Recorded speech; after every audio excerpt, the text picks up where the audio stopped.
कः आपादमौलिपर्यन्तं गुरूणाम् आकृतिं स्मरे तेन विघ्नाः प्रणश्यन्ति सिद्ध्यन्ति च मनोरथाः। श्रीगुरुभ्यो नमः। नमो गणितकल्याणगुणपूर्णाय विष्णवे सत्याशेषजगज्जन्मपूर्वकर्त्रे मुरद्विषे। ಪವಿತ್ರವಾದ ವಾದಾವಳಿ ಅನ್ನತಕ್ಕ ಒಂದು ಗ್ರಂಥ. ಶ್ರೀಮದ್ ಜಯತೀರ್ಥರು ಇದನ್ನ ರಚನೆ ಮಾಡಿದ್ದಾರೆ.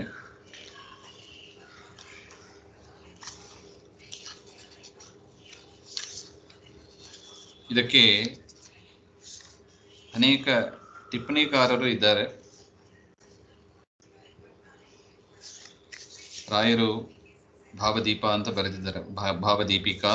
ಮತ್ತು ಶ್ರೀನಿವಾಸ ತೀರ್ಥರು ವಾದಾವಳಿ ಪ್ರಕಾಶ ಅಂತ ಮಾಡಿದ್ದಾರೆ.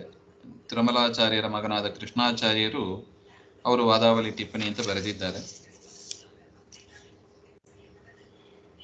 ಈ ಗ್ರಂಥದಲ್ಲಿ ಟೀಕಾಕೃತ್ಪಾದರು ಅದ್ವೈತ ಮತ, ಮಾಯಾವಾದ ಮತ ಇದಲ್ವಾ, ಅದರಲ್ಲಿ ಬರತಕ್ಕ ಮಿಥ್ಯಾತ್ವ ವಿಚಾರವನ್ನ ಇಲ್ಲಿ ವಿಚಾರ ಮಾಡ್ತಾ ಇದ್ದಾರೆ. ಈ ಜಗತ್ತು ಮಿಥ್ಯಾ ಅಂತ ಮಾಯಾವಾದದ ಅಭಿಪ್ರಾಯ. ಮಾಯಾವಾದಿಗಳು ಹಾಗೆ ಹೇಳ್ತಾರೆ. ಅದನ್ನ ಒಂದು ವಿಚಾರವನ್ನು, ಜಗತ್ತು ಮಿಥ್ಯಾ ಅಲ್ಲ, ಜಗತ್ತು ಸತ್ಯ ಅಂತ ಸ್ಥಾಪನೆ ಮಾಡತಕ್ಕದ್ದು ಗ್ರಂಥ ಇದು. ಅದಕ್ಕೆ ಬೇಕಾದ ವಿಚಾರ, ಇದೊಂದು ರೀತಿಯಾದ ವಾದ ಗ್ರಂಥ ಇದು. ಬೇರೆಯವರು ಏನ್ ಹೇಳ್ತಾರೆ, ನಾವೇನ್ ಹೇಳ್ತೀವಿ, ಬೇರೆಯವರು ಏನ್ ಹೇಳ್ತಾರೆ, ನಾವೇನ್ ಹೇಳ್ತೀವಿ, ಬೇರೆಯವರು ಹೇಳಿದ್ದು ಯಾಕೆ ಸರಿಯಲ್ಲ, ಈ ರೀತಿಯಾಗಿ ವ್ಯಾಖ್ಯಾನ ಮಾಡೋದೇ ಯಾಕೆ ಸರಿ, ಆ ರೀತಿ ಎಂಬಾದ ಒಂದು ವಿಚಾರ ಎಲ್ಲ ಇದರಲ್ಲಿ ಬರುತ್ತದೆ. ನಮ್ಮಲ್ಲಿ 3 ಪ್ರಮಾಣಗಳು ಅಂತ ನಾವು ನೋಡಿದ್ದೀವಿ: ಪ್ರತ್ಯಕ್ಷ, ಅನುಮಾನ, ಆಗಮ, ಹಾಗೆ ಅಂತ. ಸೊ ಜಗತ್ತು ಸತ್ಯ ಎಂಬುದನ್ನು ತಿಳಿಸಿಕೊಡೋದಕ್ಕೆ ವೇದಗಳಲ್ಲೂ ಪ್ರಮಾಣ ಇದೆ ಮತ್ತು ಅನುಮಾನ ಪ್ರಮಾಣಗಳು ಕೂಡ ಇದೆ.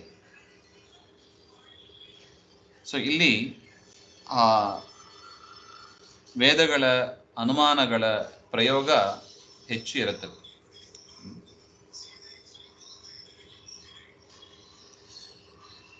ಇದಕ್ಕೆ ಯದ್ಯಪಿ ಇದು ಸ್ವತಂತ್ರ ಗ್ರಂಥ, ಜಯತೀರ್ಥರು ಇದನ್ನ ಸ್ವತಂತ್ರ ಗ್ರಂಥ ಅಂತ ಮಾಡಿದ್ದಾರೆ.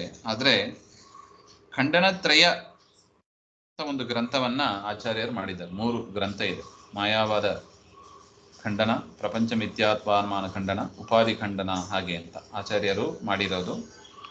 ಅಲ್ಲಿ ಆಚಾರ್ಯರು ತಿಳಿಸಿದ ಒಂದು ವಿಚಾರಗಳನ್ನ ಮತ್ತು ಅನುವ್ಯಾಖ್ಯಾನದಲ್ಲಿ ತಿಳಿಸಿದ ಕೆಲವು ವಿಚಾರಗಳನ್ನೆಲ್ಲ ತೆಗೆದುಕೊಂಡು ಜಯತೀರ್ಥರು ಒಟ್ಟಿಗೆ ಈ ಗ್ರಂಥದಲ್ಲಿ ನಮಗೆ ಒಂದೇ ಗ್ರಂಥದಲ್ಲಿ ನಮಗೆ ಮಾಡಿಕೊಟ್ಟಿದ್ದಾರೆ.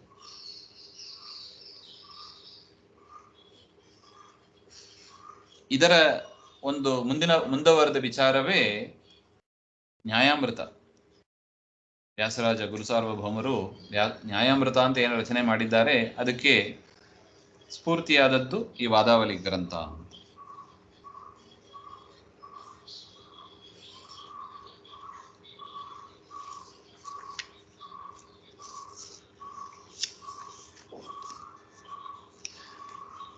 ಈ ಗ್ರಂಥಕ್ಕೆ ನಾವು ಇಲ್ಲಿ ಪಾಠದಲ್ಲಿ ರಾಯರ ಟಿಪ್ಪಣಿಯನ್ನ ತೆಗೆದುಕೋತಾ ಇದ್ದೀವಿ.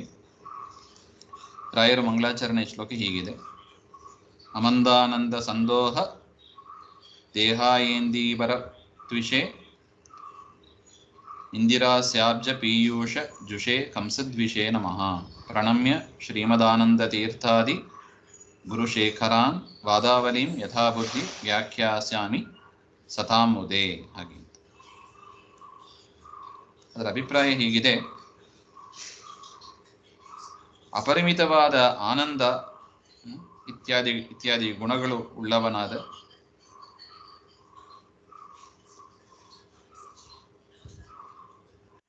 ಯಾವ ಪರಮಾತ್ಮನ ಕಣ್ಣುಗಳ ಆ ಅಮೃತಪಾನ ಮಾಡತಕ್ಕವರು ಲಕ್ಷ್ಮೀದೇವಿ ಅಂತ, ಲಕ್ಷ್ಮೀಪತಿಯಾಗಿ ಇರತಕ್ಕವ, ಕಂಸದ್ವಿಷೆ ಕಂಸನನ್ನ ಸಂಹಾರ ಮಾಡಿದ ಕೃಷ್ಣ ಅಂತ, ಕೃಷ್ಣನಿಗೆ ನಮಸ್ಕಾರ, ಹಾಗೆ ಅಂತ ನಮಸ್ಕಾರ ಮಾಡಿ, ಮತ್ತು ಶ್ರೀಮದ್ ಆನಂದ ತೀರ್ಥರೇ ಮೊದಲಾದ ಗುರು ಪರಂಪರೆ ಏನಿದೆ ಅವರಿಗೆ ನಮಸ್ಕಾರವನ್ನ ಮಾಡಿ ವಾದಾವಲೀಂ ಎನ್ನುವ ಗ್ರಂಥವನ್ನ ಯಥಾಮತಿಯಾಗಿ ವ್ಯಾಖ್ಯಾನ ಮಾಡ್ತೇವೆ, ಹಾಗೆ ಅಂತ ಪ್ರತಿಜ್ಞೆಯನ್ನು ಕೂಡ ರಾಘವೇಂದ್ರ ಸ್ವಾಮಿಗಳು ಮಾಡ್ತಾ ಇದ್ದಾರೆ.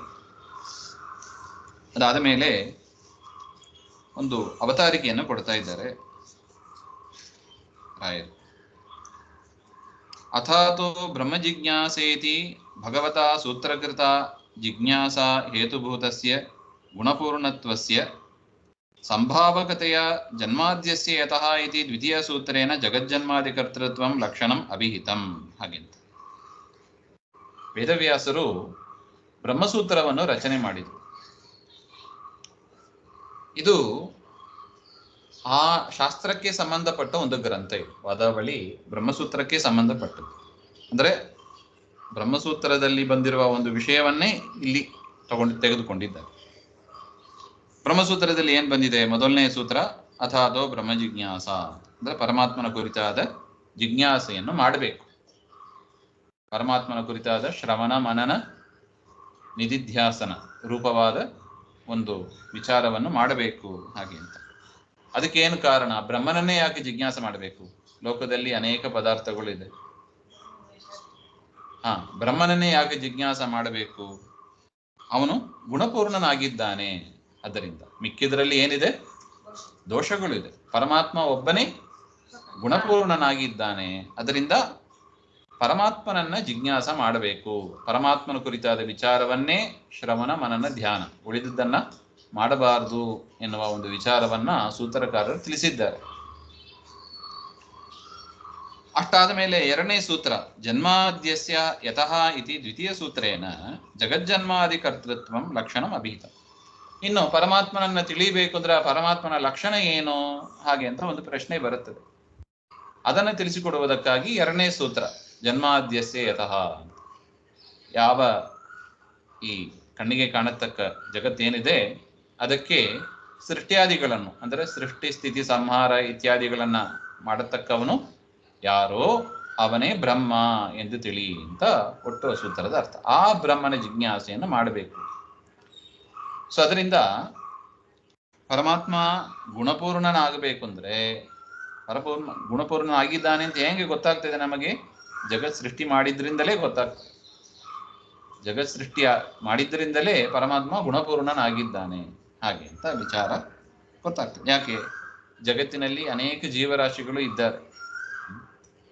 ಯಾರ್ಯಾರಿಗೆ ಯಾವ್ಯಾವ ಕರ್ಮ, ಯಾರಿಂದ ಏನನ್ನು ಮಾಡಬೇಕು, ಹೇಗೆ ಪ್ರೇರಣೆ ಮಾಡಬೇಕು ಅದೆಲ್ಲವೂ ಗೊತ್ತಿದ್ರೆ ಮಾತ್ರ, ಮತ್ತು ತನ್ನಲ್ಲಿ ಯಾವ ದೋಷವೂ ಇರಬಾರ್ದು. ಪಕ್ಷಪಾತ, ಅಸ್ವಾತಂತ್ರ್ಯ ಮುಂತಾದಿ ದೋಷಗಳು ಇರಬಾರ್ದು.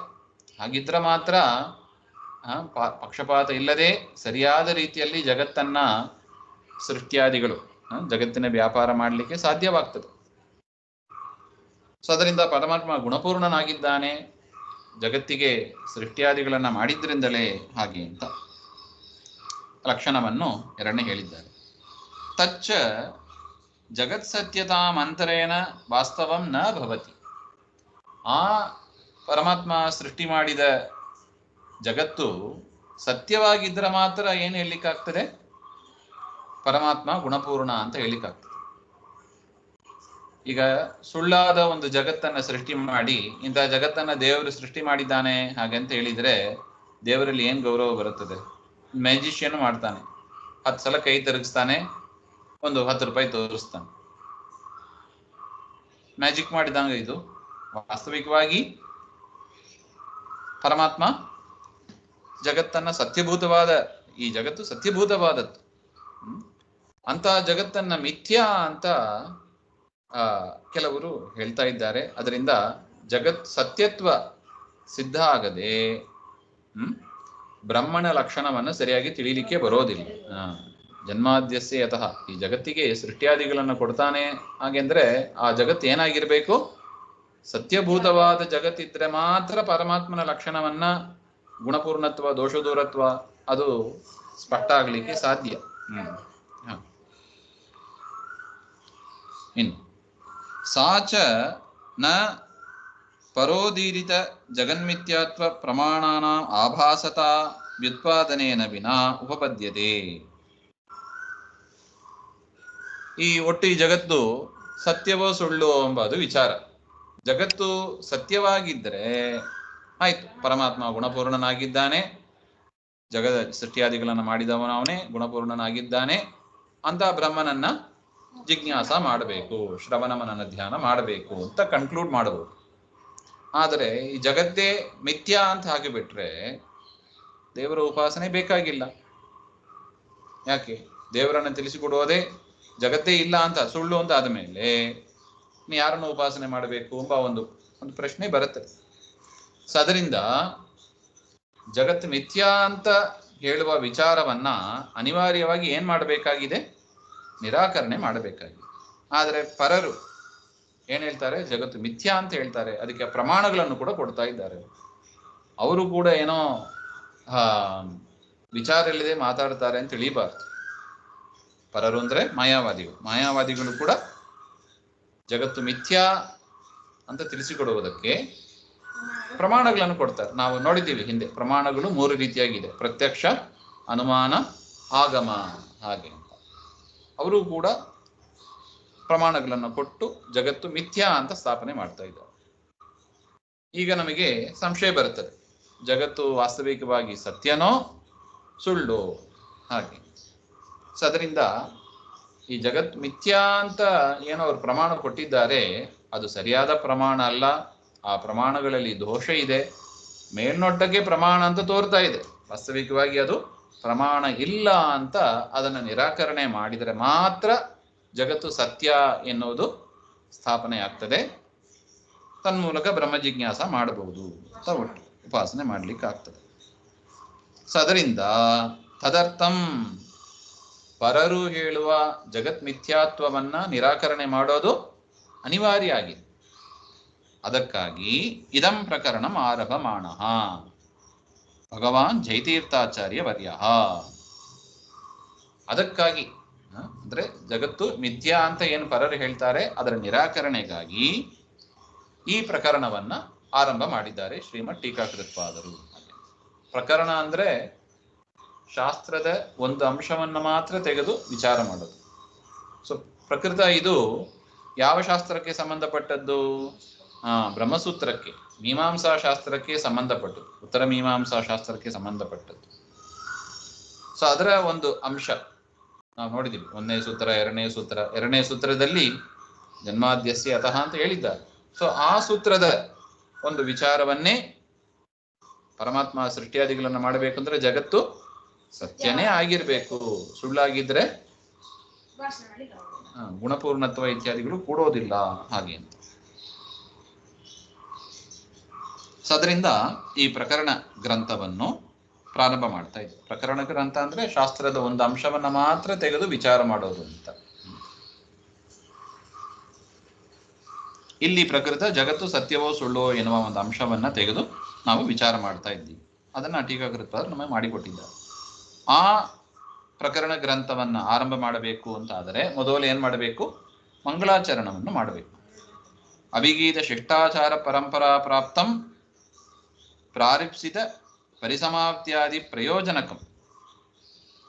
ಈ ಮಂಗಳಾಚರಣೆ ಮಾಡೋದು ಎನ್ನುವುದು ಅದು ಅನುಚಾರವಾಗಿ ನಡ್ಕೊಂಡು ಬಂದಿದೆ, ಹಿಂದೆಯಿಂದ ನಡ್ಕೊಂಡು ಬಂದಿರುವ ಒಂದು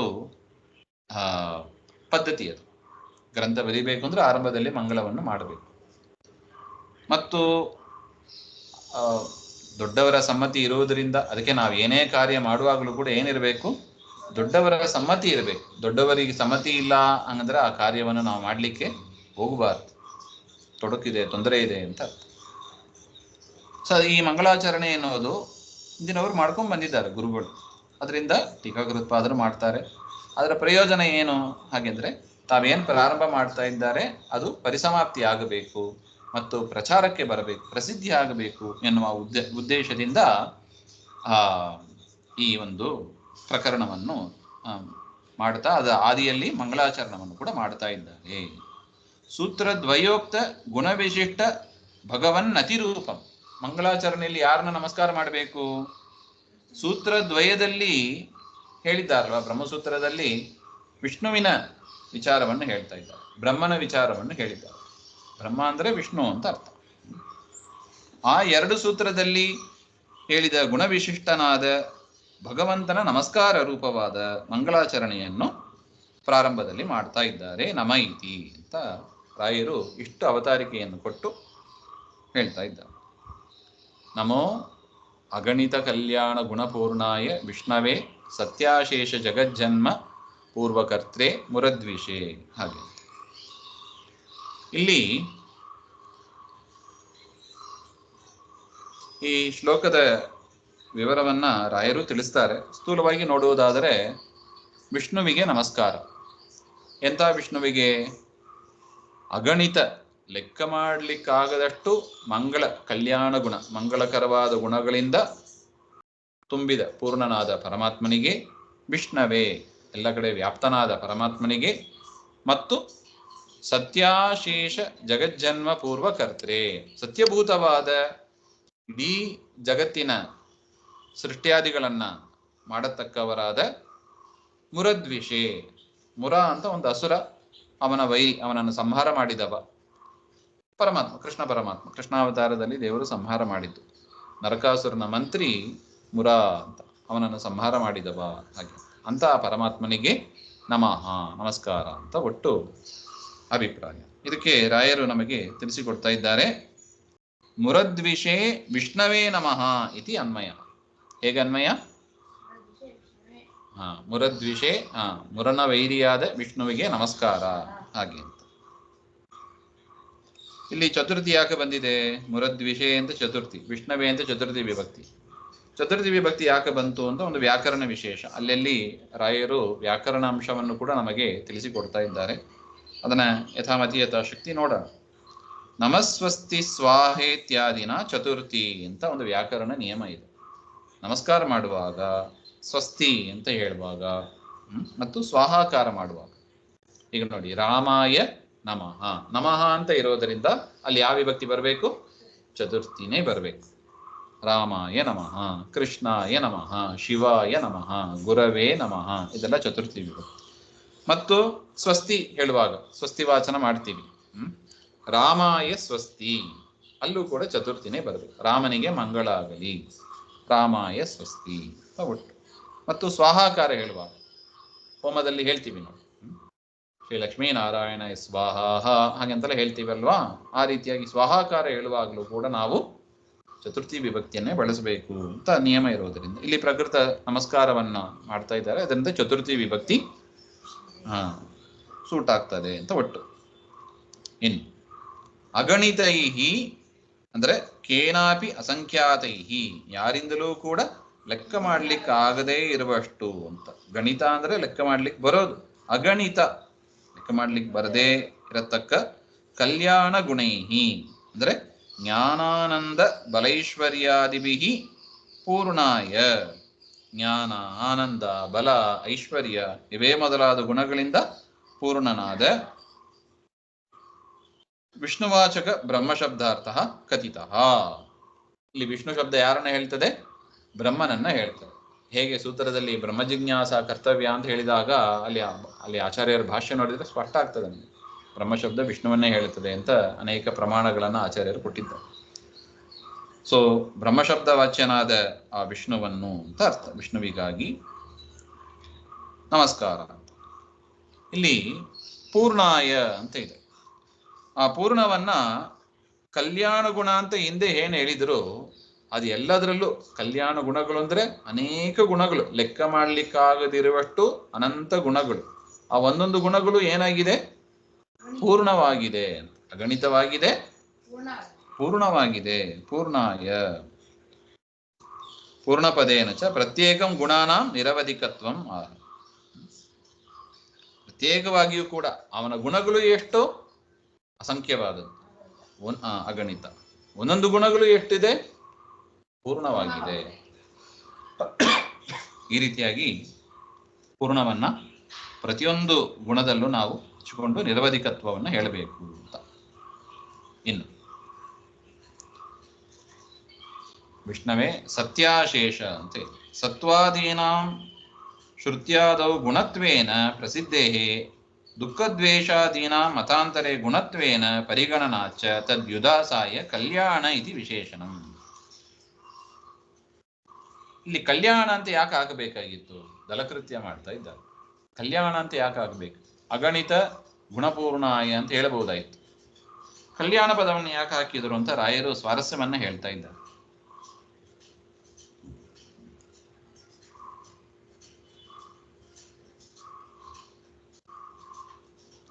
ಸತ್ವಾದಿ ಗುಣಗಳನ್ನು ಕೂಡ ಶ್ರುತ್ಯಾದಿಗಳಲ್ಲಿ ಏನಂತ ಹೇಳಿದ್ದಾರೆ? ಗುಣ ಅಂತ ಹೇಳಿದ್ದಾರೆ. ಸತ್ವ ಅಂದ್ರೆ ಏನು? ಇರೋದು ಅಂತ. ಸತ್ವಗುಣ, ರಜೋಗುಣ, ತಮೋಗುಣ, ಅದನ್ನ ಕೂಡ ಏನು ಹೇಳಿದ್ದಾರೆ?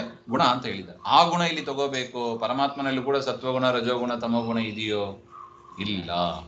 ಸೊ ಅದನ್ನ ನಿರಾಕರಣೆ, ಅದನ್ನ ವ್ಯುದಾಸಾಯ, ಅದನ್ನ ಹೊರತುಪಡಿಸುವುದಕ್ಕಾಗಿ ಯಾವ ಪದ ಹಾಕಿದ್ರು? ಕಲ್ಯಾಣ ಎನ್ನುವ ಪದವನ್ನು ಹಾಕಿದ್ರು. ಸೊ ದೇವರಲ್ಲಿ ಸತ್ವರಜಸ್ತಮಸ್ಸು ಇದೆ ಅಂತ ಅರ್ಥ ಇಲ್ಲ. ಅದು ದೇವರಲ್ಲಿ ಇಲ್ಲ. ಪ್ರಾಕೃತವಾದ ಗುಣಗಳು ದೇವರಲ್ಲಿ ಇಲ್ಲ. ದೇವರಲ್ಲಿ ಎಲ್ಲವೂ ಕೂಡ ಅಪ್ರಾಕೃತವಾದುದು.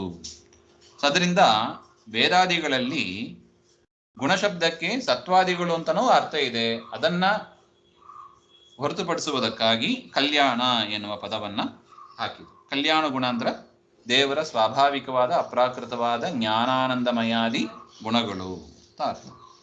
ಅಷ್ಟು ಮಾತ್ರ ಅಲ್ಲ, ಮತಾಂತರೆ ದುಃಖದ್ವೇಷಾದೀನ ಮತಾಂತರೆ ಗುಣತ್ವೇನ ಪರಿಗಣನಾಚ್ಚ. ಇನ್ನು ನೈಯಾಯಿಕರು ಮುಂತಾದವರು ದುಃಖ, ದ್ವೇಷ ಇವುಗಳನ್ನು ಕೂಡ ಏನಂತ ಪರಿಗಣನೆ ಮಾಡಿದ್ದಾರೆ? ಗುಣ ಅಂತ ಪರಿಗಣನೆ ಮಾಡಿದ್ದಾರೆ. ಸೊ ಅದರಿಂದ ದೇವರಲ್ಲಿ ಗುಣ ಇದೆ ಅಂದರೆ ಏನಂತ ಅರ್ಥ ಆಯಿತು? ಪರಮತ ಪ್ರಕಾರ ದುಃಖ ದ್ವೇಷಾದಿಗಳು ಉಳ್ಳವ ಅಂತ ಅರ್ಥ ಆಯಿತು. ಅದನ್ನ ನಿರಾಕರಣೆ ಮಾಡುವುದಕ್ಕಾಗಿ, ಅದನ್ನು ಹೊರತುಪಡಿಸುವುದಕ್ಕಾಗಿ ಕಲ್ಯಾಣ ಎನ್ನುವ ಪದವನ್ನ ಹಾಕಿದ್ದಾರೆ. ಕಲ್ಯಾಣ ಇತಿ ವಿಶೇಷಣಂ. ಇನ್ನು ಸತ್ಯಸ್ಯ ಪಾರಮಾರ್ಥ ಸತಃ ಅಶೇಷ ಜಗತಃ ಜನ್ಮೈವ ಪೂರ್ವಂ ಯೇಷಾಂ ಸ್ಥಿತ್ಯಾದೀನಾಂ ತೇಷಾಂ ಕರ್ತೃ ಇತ್ಯರ್ಥಃ.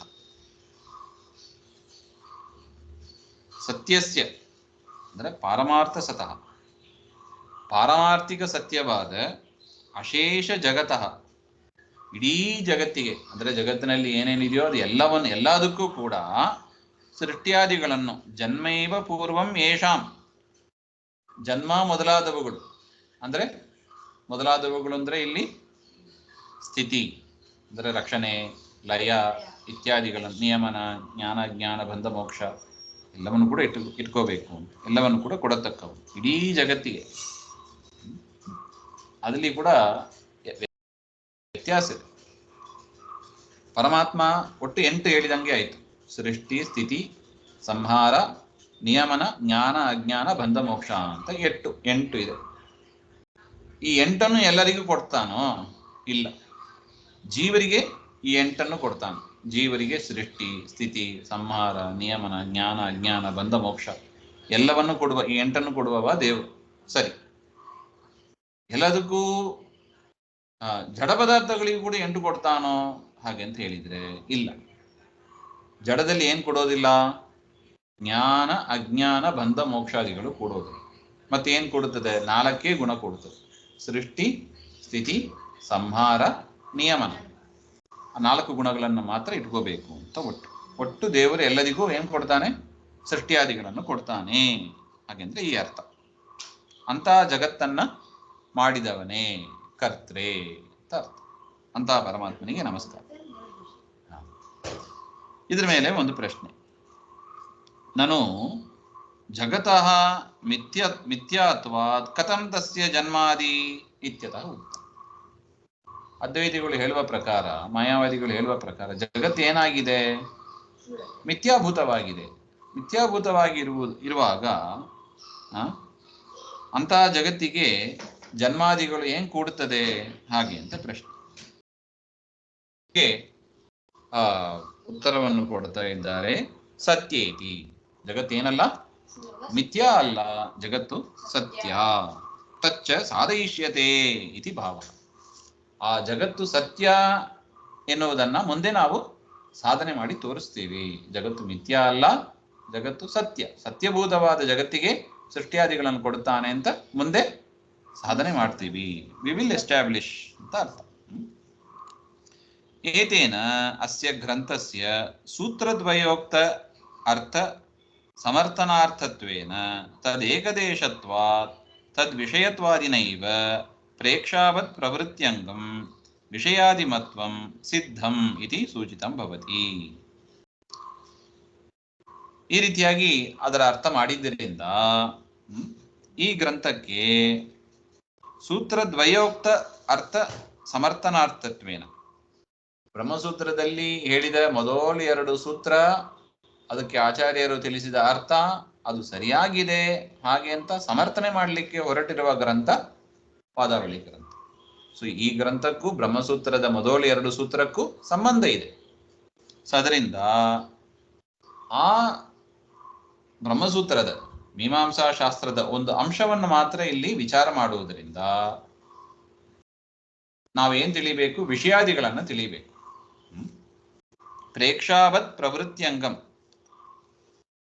ವಿಷಯಾದಿಕಂ. ಒಂದು ಗ್ರಂಥವನ್ನ ಅಧ್ಯಯನ ಮಾಡಬೇಕೋ ಮಾಡಬಾರ್ದು ಅಂತ ಹೆಂಗೆ ಡಿಸೈಡ್ ಮಾಡೋದು ಅಂದರೆ, ಮೊದಲು 4 ತಿಳ್ಕೊಳ್ಳಿ ಅಂತ.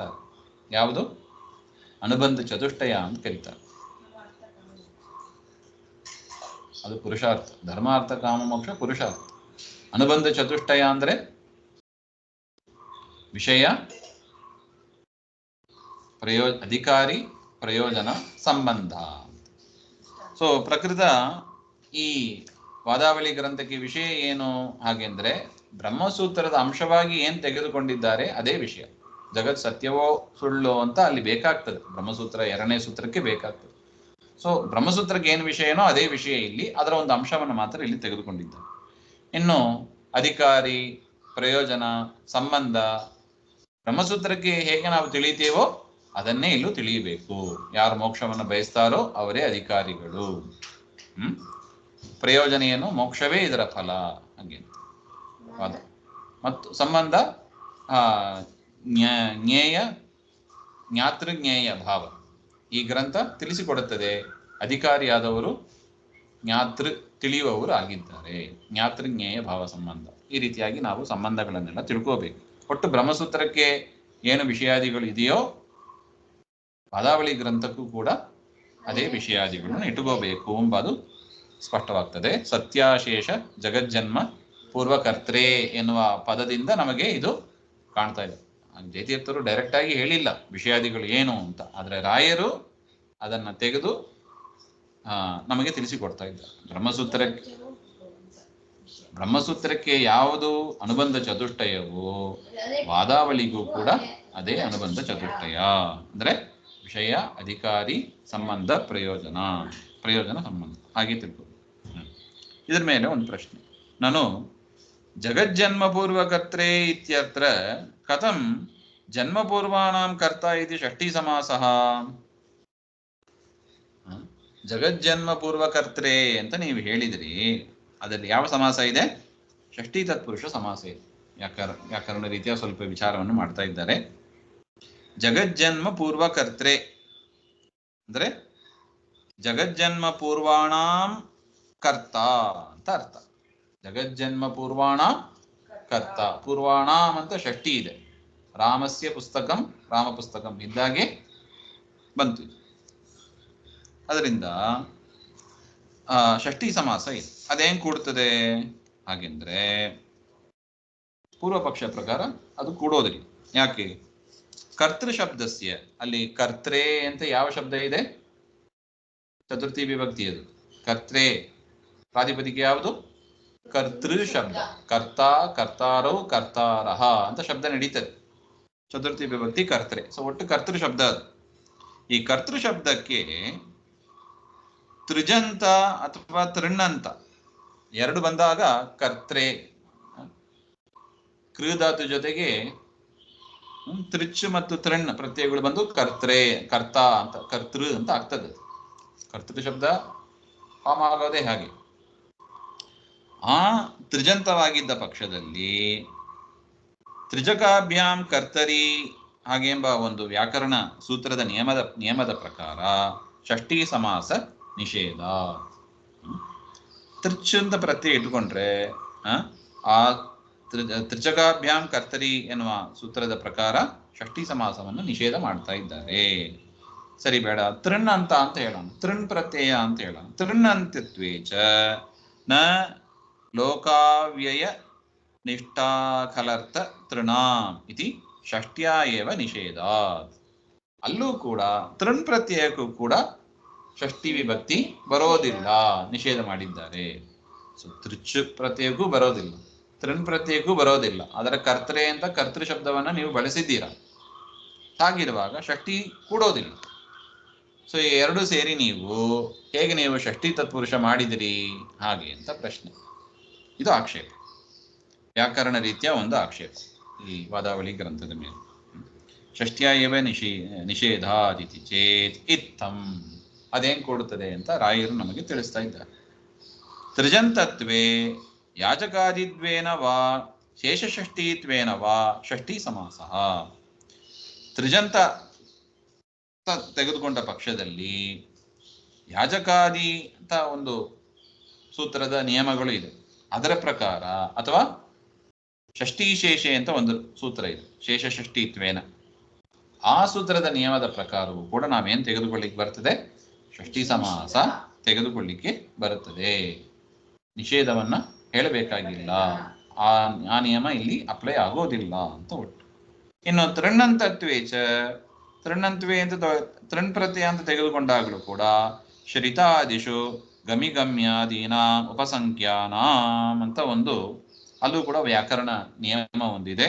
ಆ ನಿಯಮದ ಪ್ರಕಾರ ದ್ವಿತೀಯ ತತ್ಪುರುಷೋ ಬೋಧ್ಯ, ದ್ವಿತೀಯ ತತ್ಪುರುಷವನ್ನು ಕೂಡ ನಾವು ಇಲ್ಲಿ ಹೇಳಲಿಕ್ಕೆ ಬರ್ತದೆ. ಅದರಿಂದ ಷಷ್ಠಿ ಸಮಾಸನ ಹೇಳಲಿಕ್ಕೆ ಬರ್ತದೆ, ದ್ವಿತೀಯ ತತ್ಪುರುಷನು ಕೂಡ ಹೇಳಲಿಕ್ಕೆ ಬರ್ತದೆ ಅಂತ ಒಟ್ಟು ಇಷ್ಟು ವಿಚಾರಗಳನ್ನ ರಾಯರ್ ನಮಗೆ ತಿಳಿಸಿಕೊಟ್ಟಿದ್ದಾರೆ ಈ ಒಂದು ಮಂಗಳಾಚರಣೆ ಶ್ಲೋಕದಲ್ಲಿ.